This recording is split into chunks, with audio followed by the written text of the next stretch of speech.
Hello Stampers and welcome to Laura's Stamp Pad. Today I'm so excited to show you this amazing card with those fabulous little mugs on it, and look at that super gorgeous textured Cool Whip on top. It's so cool looking, it's so textured, it's so fun, and that was done with the amazing Snowfall Accents puff paint. So fun. So I want to show you how I created this amazing card. So we're going to go through each of the steps. First, I started with a piece of cherry cobbler cardstock, and this measures 4 inches by 5 1/4. And then I'm going to take the 2 little mugs that I used, and these were die cut from the Coordinating Cup of Christmas framelit set. So I have 1 for each mug, and you can sort of arrange your mugs however you wish. So I'm just going to place them like that. I'm going to slide them down just a hair, and then I'm going to take a pencil and put a line from side to side of that mug, because I want to know how far, and I actually overlapped these a little bit more, so we'll see how this goes. So I don't have a full cup on the one side, but that's okay. So this one's just going to be a little bit different, and it'll be even more fun. So I wrote my pencil lines to show how much or how wide I need my puff paint to go.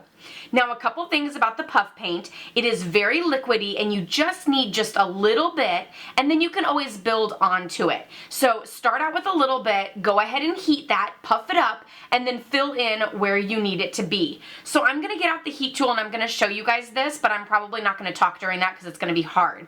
So I'm going to do the first layer. So I'm just going to go over that pencil line, and I'm not really squeezing the bottle at all because otherwise way too much is going to come out.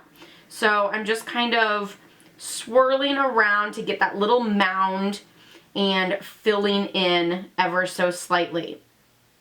So normally I kind of don't want you to do both at the same time because I don't want you blowing on the one while the other one is going. So I'm not going to do that, even though these are super close together, so it might be okay. But I would recommend doing one at a time just so that you don't have that where you're blowing it across your card. The first tip I have is to go ahead and set the bottom of it. So we're going to use our heat tool on setting 2, which is the highest. I'm going to heat the bottom until the corners and the edges are all like glossy, because then I know it's sort of been set on the bottom, and then I can move to the top and go ahead and set it from the top until it starts puffing and everything. And since my heat tool is actually not hot, this might take a little bit longer. So I might do a little TV magic and edit that part out while this warms up.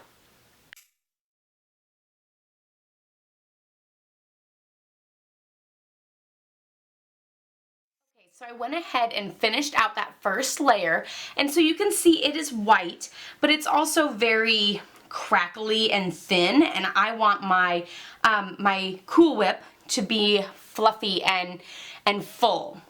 So here we go, and I'm going to actually add in a different clip with one of my other cameras from a different angle too.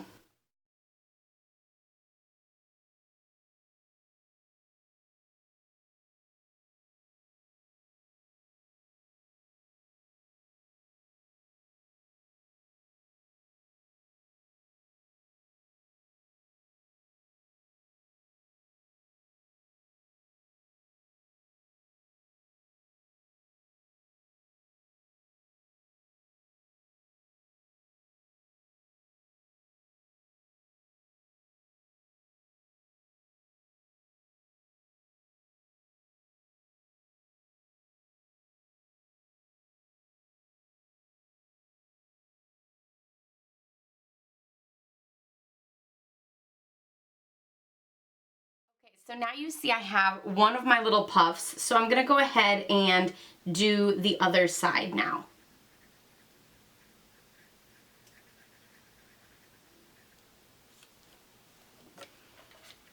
One of the other tips is I recommend going on the underside again, just to make sure that you got all of those pieces in case it got a little too thick. It's always good to go past the underside at the very end as well.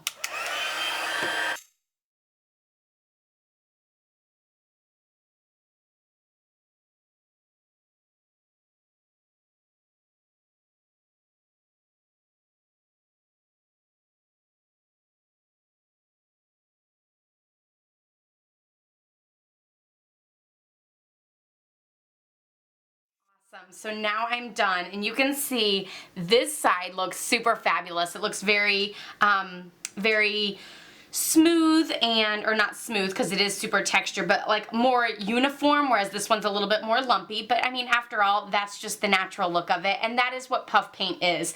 I know sometimes that just like watercoloring kind of makes me go crazy because I want that more uniform look every single time I do it, but that's just not how it's going to be, and that's okay too.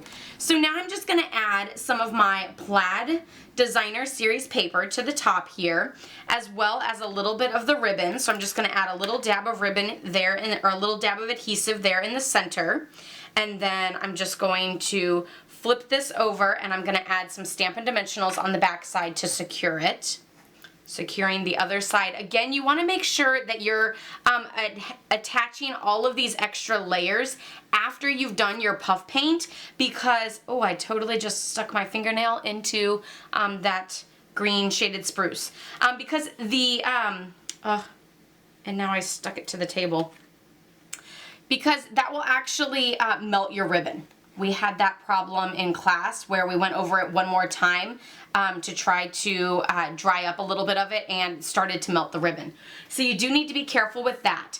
Now with my mugs, I actually decorated them using the Cup of Christmas stamp set. So that's this one here, and I used this little greenery piece and just stamped it twice. So I'm using shaded spruce, and I just stamp it going up once and then going down and sort of matching it to make it look like that fabulous little wreath.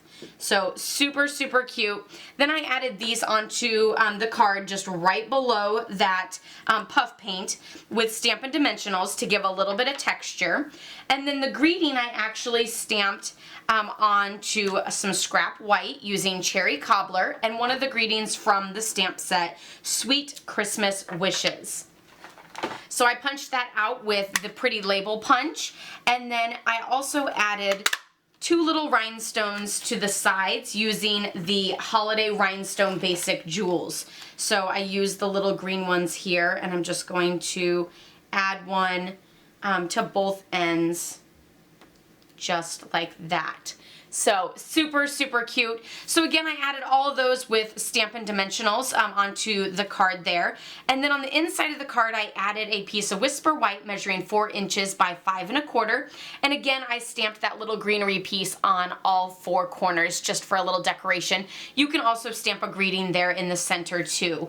There are lots of other great greetings in the stamp set. So that is how I did this fabulous look showcasing the puff paint and the amazing Cup of Christmas stamp set. So if you have any questions on puff paint, of course, leave them down below. And just know that it does take some patience, because it does take quite a long time to get it to really puff up. You don't want to stop too soon, or otherwise it'll become a watery mess.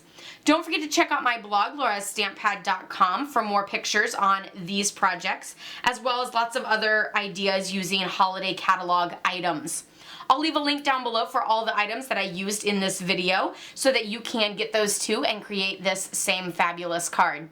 Give this video a thumbs up if you liked it. Be sure to subscribe if you're new, and I'll see you next time. Happy stamping. Bye-bye.